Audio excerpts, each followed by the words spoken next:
Octubre, el oscuro portal a la ignominia continental.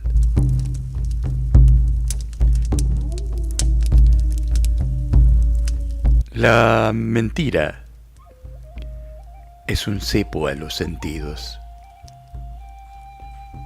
Se debió mentir mucho y prolijamente para que por más de 500 años se continúen aceptando las primeras falacias, al estilo de las que profirió Roma sobre Cartago para justificar su masacre y robo. La mayor parte de ellas, de las falacias, groseras, a punto de la falta de respeto a la inteligencia y la exacerbación artera de la ignorancia. Parecería temerario imaginar que las personas pudieran llegar a creer que los detentores del calendario de mayor precisión de la humanidad fueran salvajes. Sin embargo, se atrevieron a proponerlo y la sociedad blanca lo creyó. Sería de mucha suspicacia suponer que la sociedad científica, conjeturada como la cúspide de la autoridad cognitiva, fuera a la Amazonia durante décadas a robar conocimiento de las naciones originarias que la habitan para encontrar la cura a muchísimas enfermedades, sin revelarle al común de la gente el finísimo conocimiento cosmobiológico de esos seres que componen sociedades altamente civilizadas, porque, bueno, me permito recordarles que civilizado es todo pueblo de conducta cívica y no porque meramente use saco y corbata. Pues bien, esa humanidad en milenaria comunión con la naturaleza que, para citar un ejemplo, no necesita policía, fue sumida en el oprobio con la vergonzosa complicidad de los que pavonean títulos universitarios y academia, haciendo con que continuemos creyendo que se trataba de salvajes. Pues bien, los selvantes, selvantes, continúan civilizantes, y los de saco y corbata cometiendo salvajadas aterradoramente peligrosas para sí mismos y para los demás. No es un mero juego de palabras. Para poder intoxicar nuestra estructura intelectual, los perpetradores de tamaña y cobarde crueldad que incluye atrocidades incalificables imponen en la educación desde temprana edad preceptos eurocentralizantes incontestables y que además se dan tan repetidamente por válidos que nadie se atreve a cuestionarlos ni repara en analizarlos. Tal vez sea por esto que le llamamos planetas a los cuerpos celestes que ciertamente planos no son, y sí esféricos. Y decimos muy sueltos de cuerpo que gran invento la rueda, cuando el descubrimiento fue la utilidad de su eje, porque cosas redondas hubo siempre, y no hay rueda si no hay eje, por más redonda que sea. Hablamos de renacimiento como etapa de la humanidad,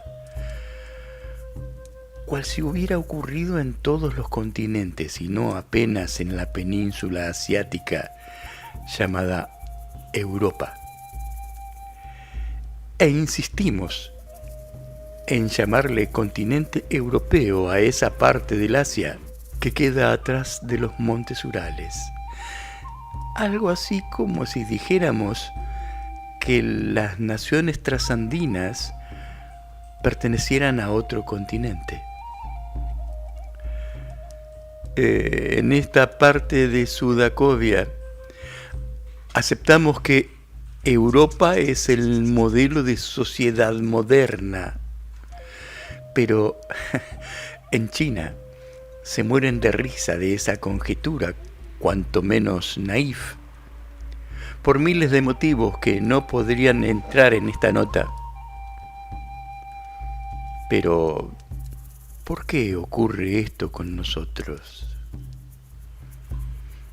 ¿Por qué creemos como verdad universal que el derecho es el romano, siendo que fue tomado de un imperio esclavista? ¿Y por qué decimos que lo bueno es la democracia cuando la tomamos de otro imperio esclavista? Pues porque justamente nuestro imperio es el europeo y no conseguimos reconstituirnos justamente por el imperio del sometimiento ahora ya euro-norteamericano. Y aquí viene la primera ley dinámica. No podremos liberarnos del imperio mientras seamos un subimperio. ¿O por acaso no nos hemos constituido en imperio nosotros de las naciones originarias después de caseros? No somos capaces de percibir el papel de los originarios que se están levantando en Ecuador.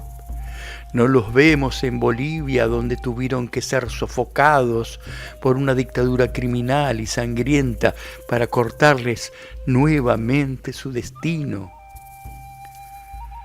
No entramos en conexidad con nuestra independencia, que fue conseguida gracias a ellos, perdida después por la traición del miserabilísimo Urquiza, financiado por Inglaterra, que lo proveyó de un ejército extranjero irrealista.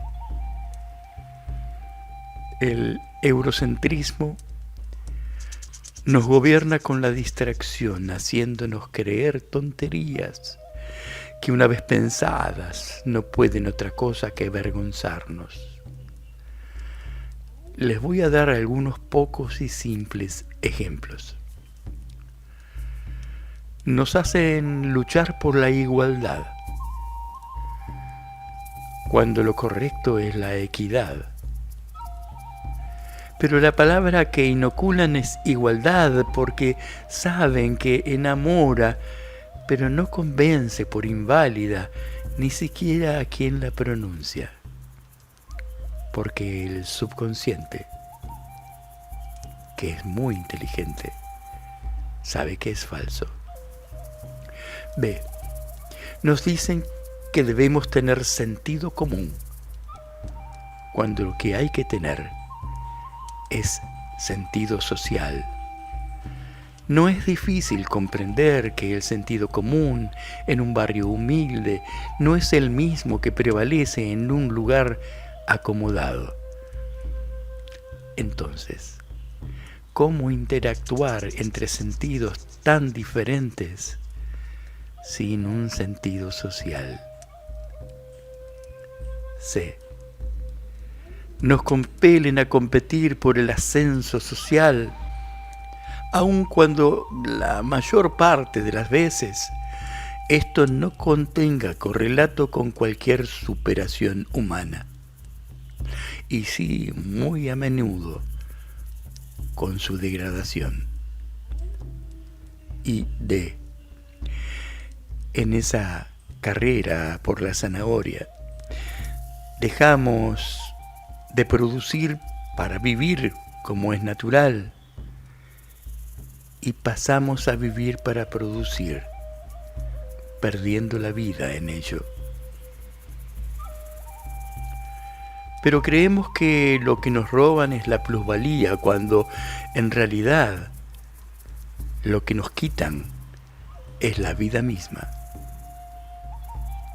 To be or not to be es el planteo existencial por antonomasia.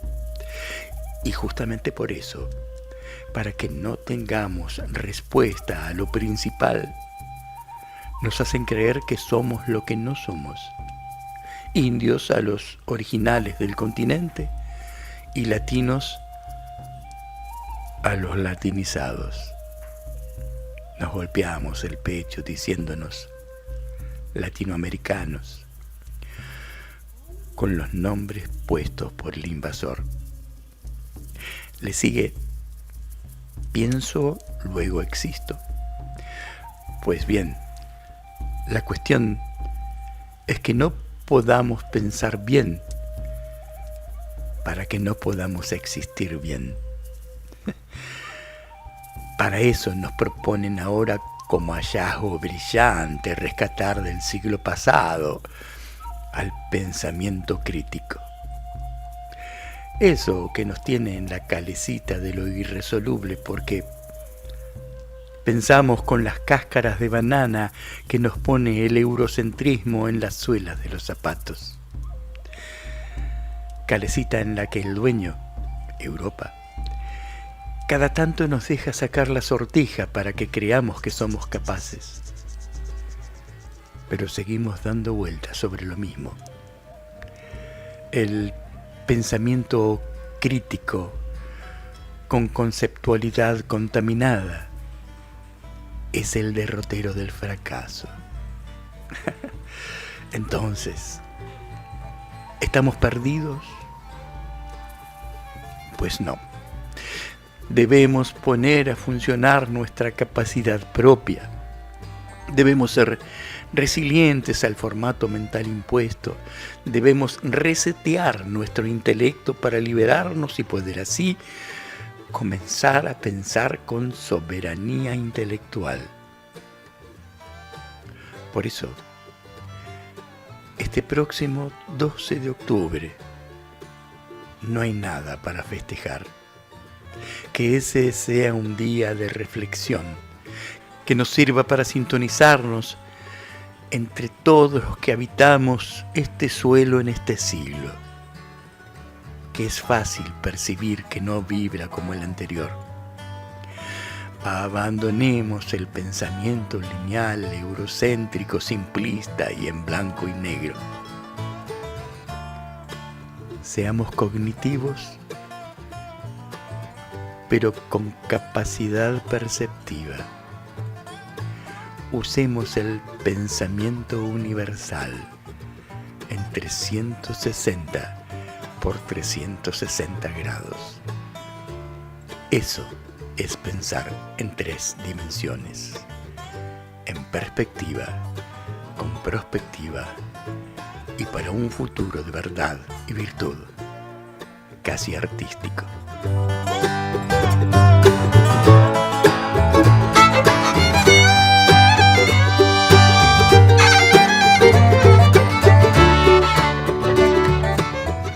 Soy Enrique Vox y esto es Retrovisor de Octubre.